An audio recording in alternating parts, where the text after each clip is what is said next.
Next on the news, they're checking off the items on their pre-flight checklist as young people from around the Diocese of Brooklyn will fly out to Rome this Sunday for the Jubilee of Youth. The teens share with us what they're most looking forward to. I think the overnight vigil with the Holy Father, Pope Leo, I think that's once-in-a-lifetime experience. We tell you everything you need to know about that Jubilee Vigil and Mass with the Holy Father, including where it's being celebrated and how to get there. Plus, outside of the Jubilee festivities, a tribute to the soon-to-be first millennial saint. This artwork of the Italian teen from Milan is made up of more than 1,000 toy pieces. I'm Katie Vasquez. Currents News starts right now.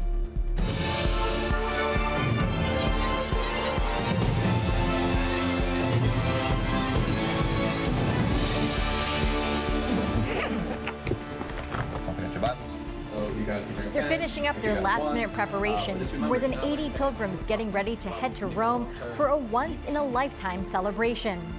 They will be surrounded by young people from all around the globe as pilgrims of hope head to Rome to celebrate the Jubilee of Youth next week. Several parishes from the Diocese of Brooklyn will be there, including Our Lady of Mount Carmel Church in Astoria, who are almost done preparing for this monumental journey. Young people at Our Lady of Mount Carmel Church in Astoria take part in some faith and fellowship on a Friday night, enjoying their time in the Diocese of Brooklyn before they head off on a pilgrimage to the Eternal City. We are set, and I have to chalk it up to just God being so good to us, the fact that we were able to do that for these kids. But just remember, this is not a vacation. 13 young people from this Queen's Church are joining dozens from around the diocese in celebrating the Jubilee of Youth in Rome, where they will meet other faithful from around the world. I'm really looking forward to it because I feel like once you're with people that are your age, you feel a lot more connected rather than everyone being a different age. Socializing with all the other youths around the world and seeing how we all come together because we're all worshiping the same Jesus and coming together to pray. Our sleeping bag, water bottle, poncho. They have a jam-packed itinerary planned filled with prayer and reflection, but some say the highlight of the pilgrimage will happen a week into their journey. I think the overnight vigil with the Holy Father, Pope Leo, I think that's once-in-a-lifetime experience, I think. Start off in Assisi.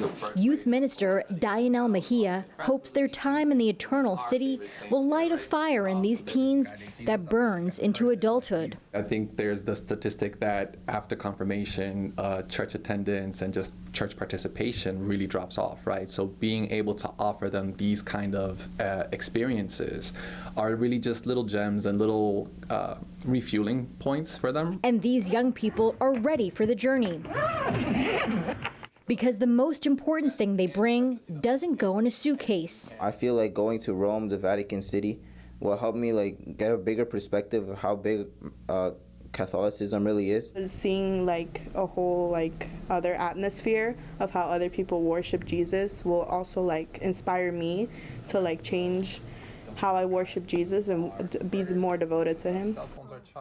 The teens will head to Rome on Sunday and stay in the Eternal City for 9 days. Their pilgrims will have plenty to do while in Rome, and that could include seeing the relics of two soon-to-be saints.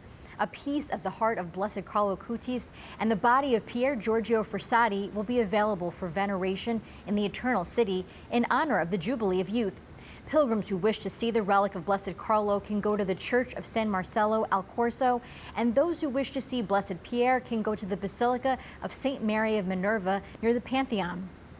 The event most pilgrims are looking forward to will happen next Sunday when thousands of teens will join the Holy Father in Mass. Currents News' Jenna McDermott tells us everything those young people will need to know about the celebration.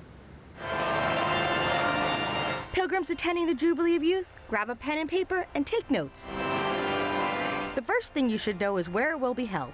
Unlike other events of the Holy Year, the Jubilee of Youth moves its stage away from St. Peter's. It won't take place in the Vatican, but rather at this location you see here, the large university area of Tor Vergata.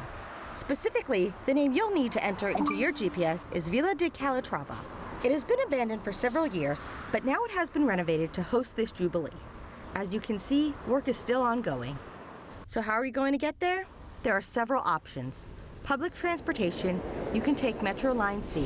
The stop is called Giardinette, and there will also be additional bus services and nearly 9,000 parking spaces made available for vehicles. Given the summer heat and high temperatures in Rome, the venue is prepared to distribute around 5 million bottles of water. There will also be more than 2,600 water points.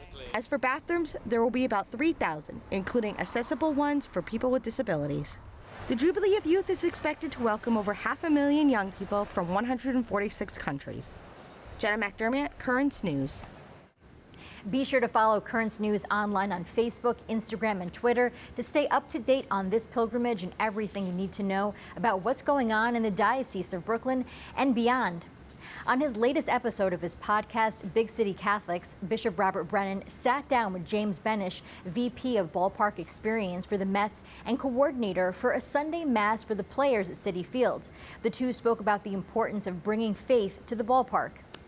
I'm used to seeing guys making the sign of the cross at the plate. Yeah, it's a shot in the arm for all of us when somebody says, yeah, no, this is important. A lot of the people serve in the different concessions, a lot of security, a lot of back office people. When you come to a Mass like this, you get to see behind the scenes what makes an enjoyable day at the ballpark really happen. It's not dissimilar from, an actual parish where you get to know all the different people in the community doing different things, and you sort of get to break the barriers of communication that you might not normally interact with different people, but you get to know everybody, what their different career paths are, et cetera, at your local parish. We get to do that here too, right?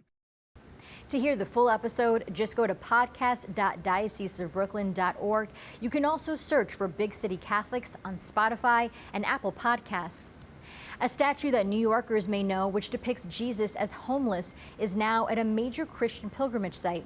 This image of Christ, showing him laying on a bench wrapped in a blanket with his face hidden, can be found at the Santiago de Compostela Pilgrims office, where every person of faith who walks the hundreds of miles of the Camino de Santiago gets their certificate of completion.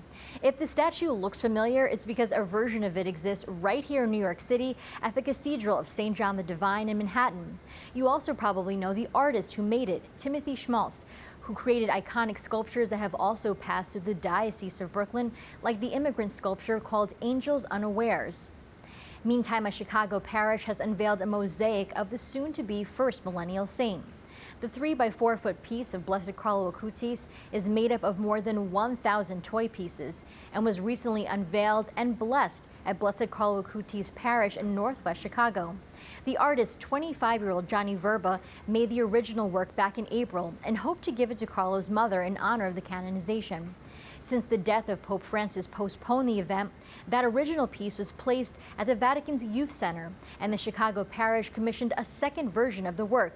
It includes the pieces of 163 colored figurines representing the 163 Eucharistic miracles Blessed Carlo researched and documented on his website. Before we go, a quick Currents News programming note. We will be on hiatus the week of July 28th. But don't worry, there will still be lots of great specials to see. We'll introduce you to the latest priests to join the Diocese of Brooklyn, take a deep dive into Blessed Carlo Acutis, plus see Pope Leo XIV's journey from a small hometown in Chicago to the Vatican. We'll be back on Monday, August 4th. That is this Currents News Update. I'm Katie Vasquez. Thank you for joining us because we are putting your faith in the news. Before we go, in honor of the young people's pilgrimage, we leave you with a Jubilee prayer. Hope to see you again next time.